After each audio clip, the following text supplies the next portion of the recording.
Imagine que um dia, faça esse exercício agora, imagine que um dia, um grande empresário o chamasse para uma reunião na sua empresa, no seu local de trabalho, e iniciasse uma conversa. Talvez você pensasse, mas afinal, o que ele quer comigo? Nem ao menos ele me conhece.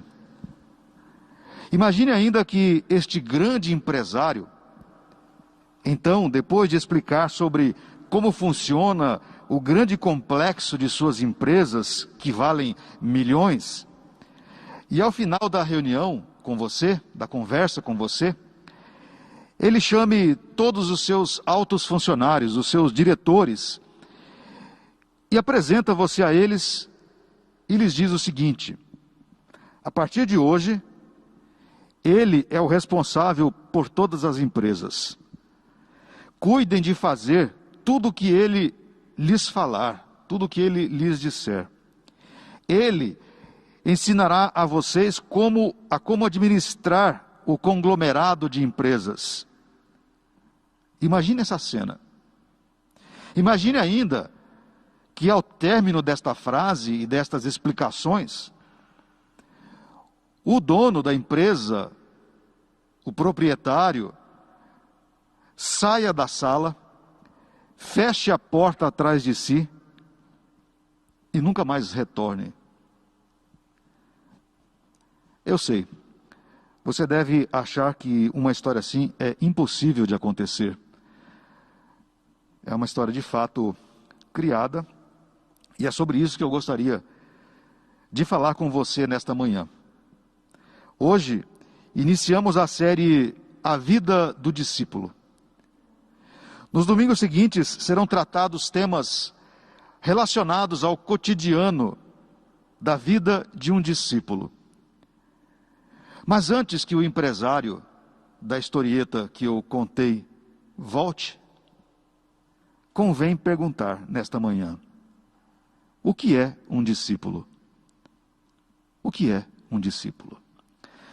Imagino, sem medo de errar, que a maioria dos que me acompanham nesta hora, nesse momento, tenham passado em algum momento por um banco escolar. Talvez alguns dos mais idosos, dadas as dificuldades da sua época, seja por razões financeiras ou geográficas, não tiveram o acesso ou acesso algum a algum tipo de escola em sua infância. Às vezes, as dificuldades não eram nem financeiras, mas, como eu disse, geográficas, dificuldades logísticas que impediam muitas crianças de irem para a escola.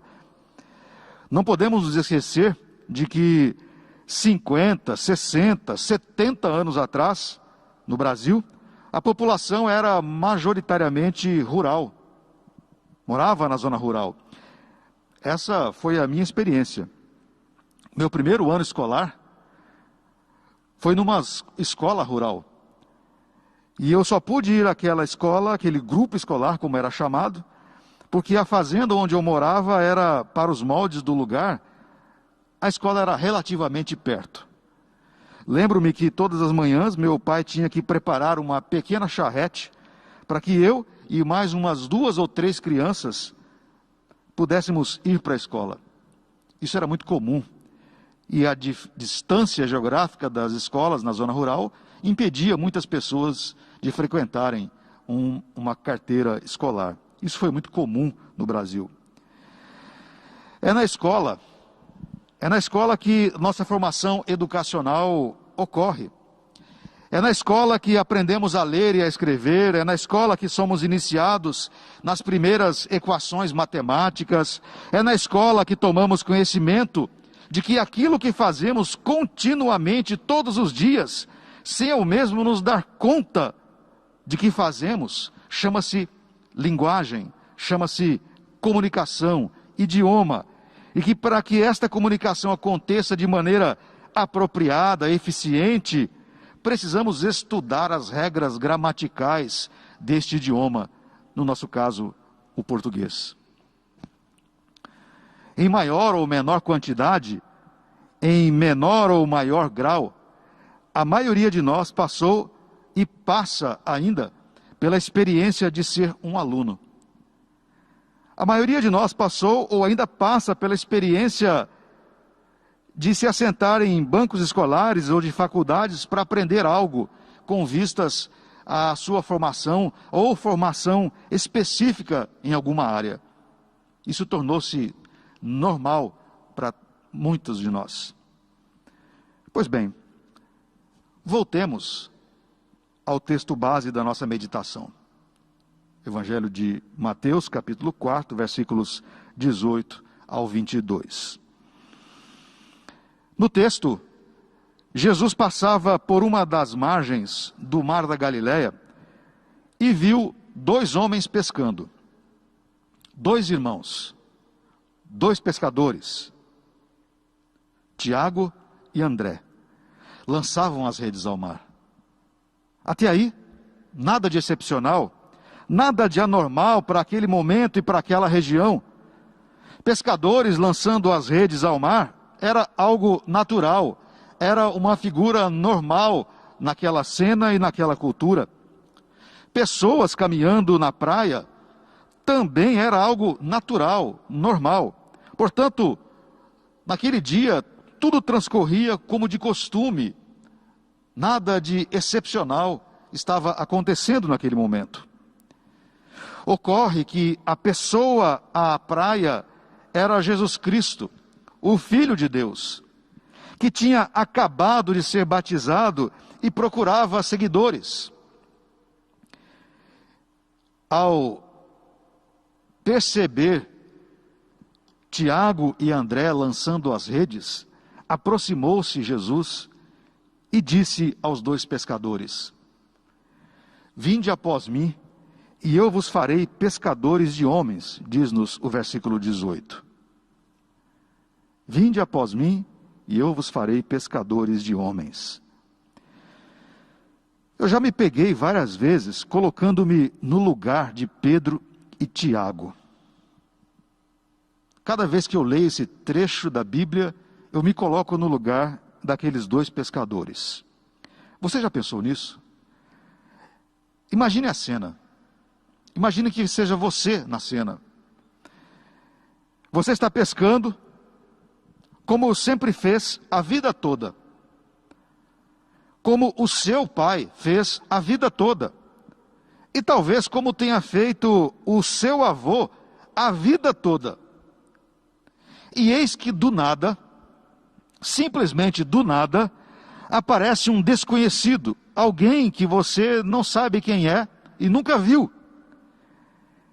E eis que do nada esse desconhecido se aproxima do seu barco ou de onde você está e diz, mais ou menos assim: Olá, me siga, que eu farei de você não um pescador de peixes, mas um pescador de homens. Qual seria a sua reação?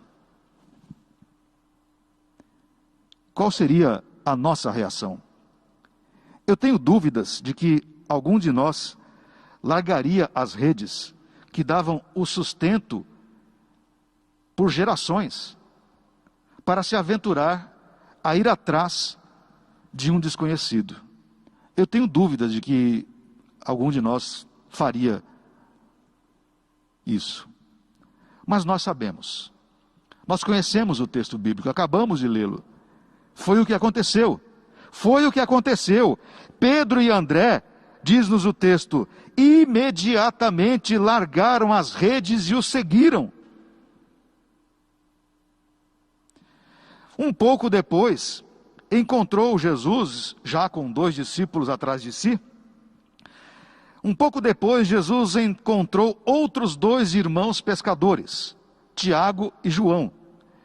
Estavam com o pai, diz o texto. Eles estavam consertando as redes, possivelmente para a próxima pescaria.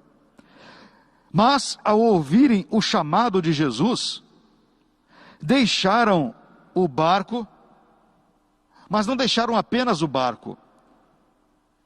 Tiago e João deixaram também o pai, o velho. Abandonaram aquele homem e seguiram Jesus. Deixaram o barco e o próprio pai e começaram então assim, numa aventura com aquele desconhecido. Assim, aqueles homens tornaram-se os primeiros discípulos de Jesus. Pedro, André, Tiago e João. Os primeiros, e ali naquela praia, às margens do mar da Galileia, naquele dia, naquela hora, foram dados os primeiros passos para a aula magna, para a aula inaugural do cristianismo. Foi ali, à beira daquelas margens, não foi num templo, foi à beira do mar da Galileia. E isso responde à pergunta inicial: o que é um discípulo? Discípulo é basicamente um seguidor, um aluno, um aprendiz de seu mestre. A prática era normal à época. Contudo, Jesus foi o único que ofereceu um ensino que transformava a vida de seus alunos. Pedro, André, Tiago e João foram os primeiros, mas outros ainda haveriam de se juntar ao grupo que formaria o grupo dos 12 seguidores, o grupo dos 12 alunos de Jesus Cristo. Formado o colegiado, os 12, todos os discípulos passariam o seu tempo aprendendo com seu mestre e tentando colocar em prática tudo o que ele ensinava. Hoje, por mais que tentem, por mais que tenham conceitos cristãos, as escolas não conseguem jamais formar discípulos de Jesus Cristo, porque não é o objetivo das escolas hoje. Não é essa a intenção. Hoje, nenhuma universidade consegue formar discípulos de Jesus Cristo, porque também não é o objetivo.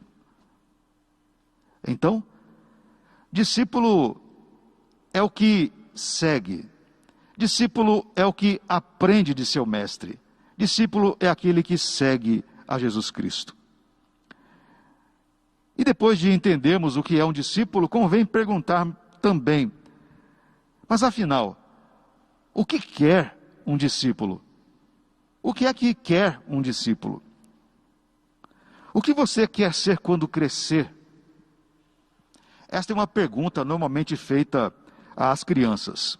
Imagino que todos nós já tenhamos ouvido esse tipo de pergunta na infância. O que você quer ser quando crescer? E imagino que também você já tenha perguntado para várias crianças isso. Fulano, o que você quer ser quando crescer? Num primeiro momento, e sem pensar muito, elas dizem: eu quero ser astronauta, cientista, etc. E várias profissões. Mas, depois que terminam o ensino médio, as preocupações são outras.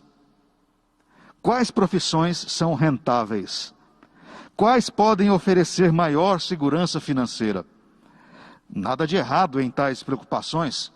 Afinal, estuda-se para firmar-se enquanto cidadão e do seu trabalho conseguir o sustento para si e para a família que vier a formar. Nada de errado com estas ansiedades e desejos dos jovens.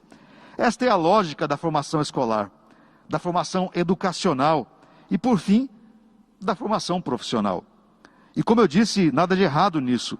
Faculdades formam profissionais para a sociedade e para que eles sobrevivam do seu trabalho e da sua profissão. Mas, e se perguntassem a Pedro, André, Tiago e João, assim que eles começaram a seguir Jesus, se perguntássemos a eles: ei, discípulos, o que vocês querem ser depois que tiverem sido formados pelo Mestre? O que vocês querem fazer depois disso? Eu tenho quase certeza de que não só os 4, mas os 12, não teriam condições de responder à pergunta do que eles queriam fazer depois da formação com Jesus. É o que pensam Francis Chan e Mark Belving em seu livro Multiplique. discípulos que fazem discípulos.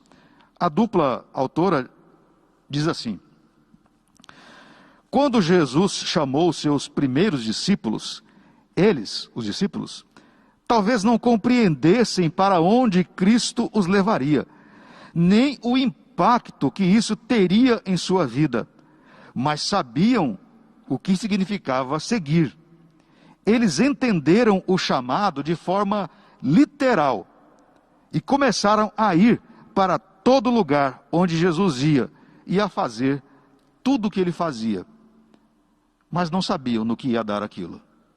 Eles não tinham noção do que eles seriam depois daquele processo de formação que Jesus estava oferecendo a eles. O convite feito por aquele homem no Mar da Galileia foi irrecusável àqueles homens. Havia algo naquele convite que fez com que os pescadores largassem o sustento de si mesmos e de suas famílias. Algo espetacular aconteceu àquelas margens. Não é normal alguém abandonar tudo para seguir uma pessoa. Alguma coisa de extraordinário aconteceu naquele Mar da Galileia. Assim como as crianças não sabem o que vão ser quando crescer, aqueles pescadores não sabiam no que ia dar aquele convite. Não sabiam o que de fato significava a promessa de que seriam pescadores de homens. Ainda que Jesus os tivesse convidado, os tivesse chamado para serem pescadores de homens, aquilo não fazia nenhum sentido a eles naquele momento. E a razão para que eles não compreendessem aquela frase de Jesus é que a evangelização não era uma prática usual entre os israelitas. Evangelização como nós a conhecemos hoje, que é o ato de pregar a outra pessoa a respeito de Deus. Pelo contrário, o judaísmo possuía uma noção centrípeta para falar de Deus. O que significa isso? Significa que para os judeus, o centro era Israel e seu templo. O centro era Jerusalém. E quem quisesse conhecer a Deus, que fosse para lá, que fosse para Jerusalém, que caminhasse até Jerusalém e fosse ao templo para conhecer o Deus de Israel. Logo, a ideia de uma religião centrífuga, ou seja, uma religião que saísse do centro para levar a mensagem a outras pessoas, a outras regiões, a outros povos, que saísse de Jerusalém para falar do Deus de Israel, era uma coisa muito estranha. Não é assim que funciona, pensavam os judeus. O Deus de Israel, quem quiser conhecê-lo, que venha ao templo, que venha à cidade santa. Então, os discípulos com certeza não sabiam exatamente o que significava a promessa que Jesus fizera de os transformar em pescadores de homens. A única certeza que tinham era a de que queriam seguir Jesus. Era o que eles queriam fazer, seguir a Jesus. É o que o texto nos diz. Então, eles deixaram imediatamente as redes e o seguiram. E neste desejo, nesta vontade de seguir o Mestre, os discípulos demarcaram significativamente a razão do discipulado, do processo de discipulado. Ser discípulo é seguir. E é isso que quer um discípulo. Um discípulo quer seguir o seu mestre. Esta é a resposta à nossa segunda pergunta. O que quer um discípulo? Um discípulo quer seguir o seu mestre. Mas afinal, para quê? A lógica do discipulado é tornar o discípulo o mais parecido possível com o mestre. A explicação a isso é dada pelo próprio Senhor Jesus em Lucas, Evangelho de Lucas, capítulo 6, versículo 40, quando o mestre Jesus afirma: o discípulo não está acima de seu mestre, Todo aquele, porém, que for bem instruído, será como o seu mestre. Eu vou repetir a frase de Jesus. O discípulo não está acima de seu mestre. Todo aquele, porém, que for bem instruído, será como o seu mestre. Foi dessa noção de parecer-se com o mestre que surgiram livros conhecidíssimos no cristianismo. Livros como Imitação de Cristo, de Tomás à Kempis. É um livro, diz ser este o livro, depois da Bíblia, o mais traduzido em todo o mundo. Embora aponte Cristo como o centro, o livro é muito criticado por apontar para uma espiritualidade distante do mundo real, posto que é fruto de uma visão ascética do cristianismo, voltada para os monastas da Idade Média. Então, embora tenha sido tão traduzido, para a presente sociedade não diz muita coisa, porque é um livro que incita o discípulo a fugir do mundo e de seus horrores e de seus pecados. Outro livro, este no mundo evangélico de linha puritana, que tentou orientar pessoas a seguirem a Jesus e se parecerem com ele o mais possível, é também um clássico. Talvez você até já o tenha lido. Em seus passos, que faria Jesus? De Charles Sheldon. É uma tentativa de buscar o discipulado. Discípulo é aquele que segue a Jesus e que, ao seguir a Jesus, aprende dele. Aprendendo dele, tenta tornar-se o mais próximo dele possível, o mais parecido com ele possível. Todos estes e tantos outros livros publicados para auxiliarem discípulos naquilo que mais querem, parecerem-se com o mestre. É isso que quer um discípulo, seguir o seu mestre e se parecer com ele. Isso nos leva à terceira e última pergunta de nossa meditação. O que faz um discípulo? Se você perguntar a um motorista o que ele faz, ele dirá: eu dirijo, lógico. Se perguntar a um açougueiro, ele te dirá: eu corto e vendo carnes. Se você perguntar a um jornalista o que ele faz, ele te dirá: escrevo histórias, faço reportagens. Mas e o que faz um discípulo? O que faz uma discípula? Em tese, discípulos são todos os que se achegam a Jesus Cristo e o tornam seu Senhor. E isso inclui a mim e a você. Nós somos discípulos, somos todos discípulos. Nós somos os seguidores de Jesus Cristo.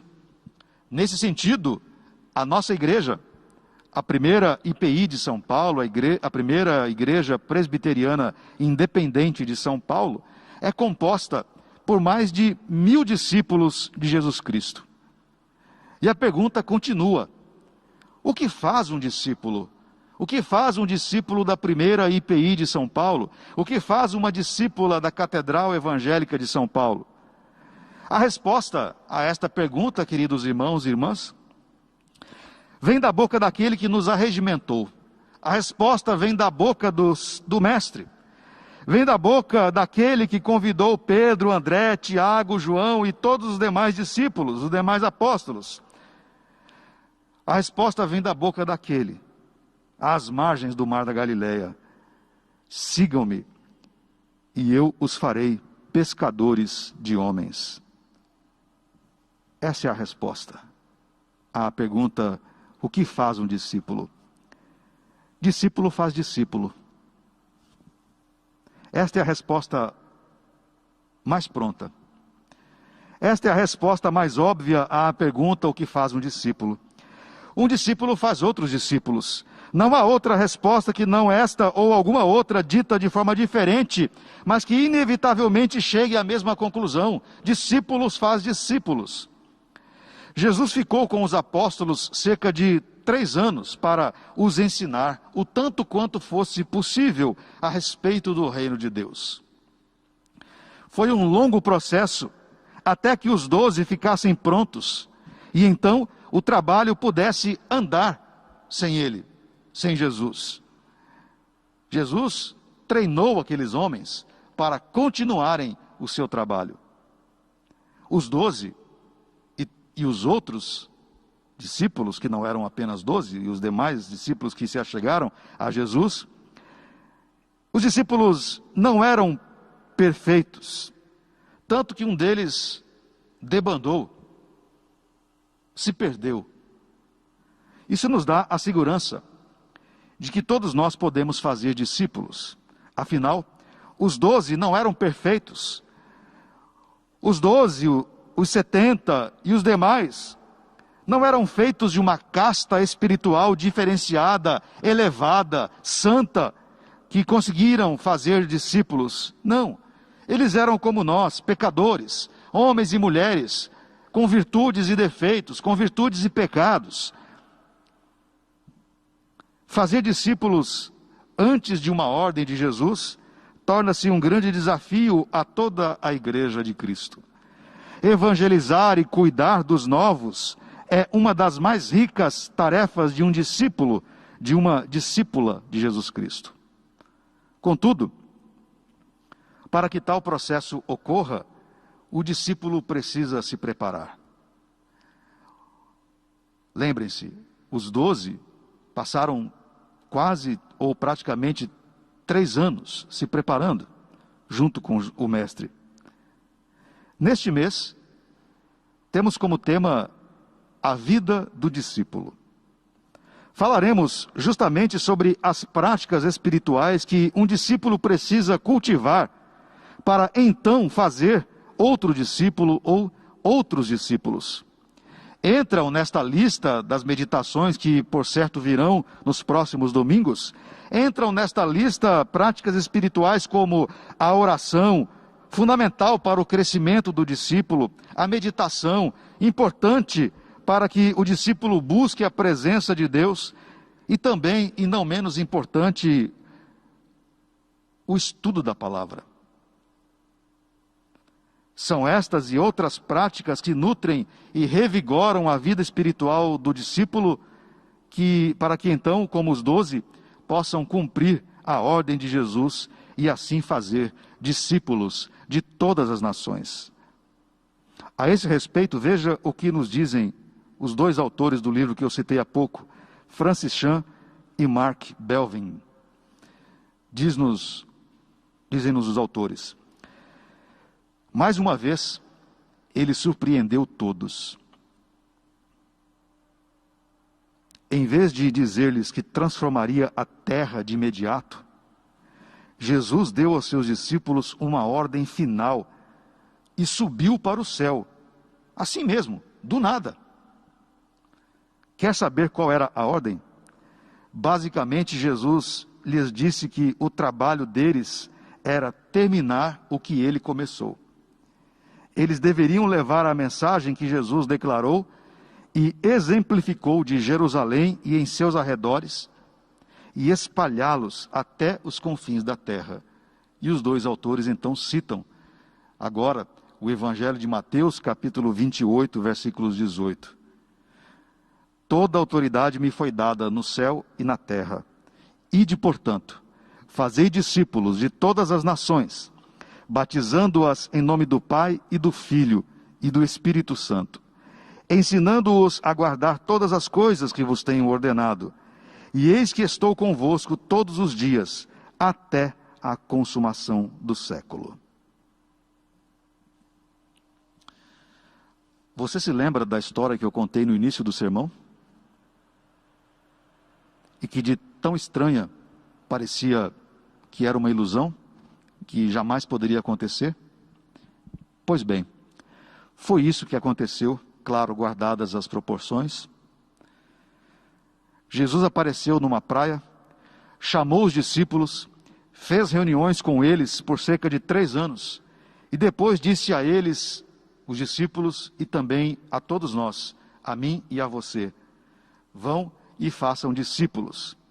É como se o Senhor de todas as coisas, o Criador do universo, tivesse nos dado a autoridade para continuar o que Ele iniciou. nos entregou a responsabilidade da sua obra para que eu e você a administrássemos. Assim como aquele empresário, lembra da história? Entregou as chaves da empresa para que você a gerenciasse? Pois bem, Jesus fez isso conosco. Foi mais ou menos como o empresário. Agora é com vocês. Façam o conglomerado continuar. Façam a coisa andar. E assim, querido irmão, querida irmã, o desafio é para todos nós, para eu e para você. Sejamos discípulos. Sejamos discípulos que façam outros discípulos. Esse é o grande desafio para a Igreja de Cristo hoje. Que Deus assim nos abençoe, nos inspire e nos fortaleça, para que, tal qual os 4 primeiros discípulos e depois os 12, os 70 e tantos os outros, possamos nós também continuar o grande trabalho da Igreja de Cristo, que é a de levar o amor e a salvação do Mestre àqueles que não o conhecem. A isso chamamos discipulado, ou se você preferir, evangelização. Que Deus assim nos abençoe. Amém.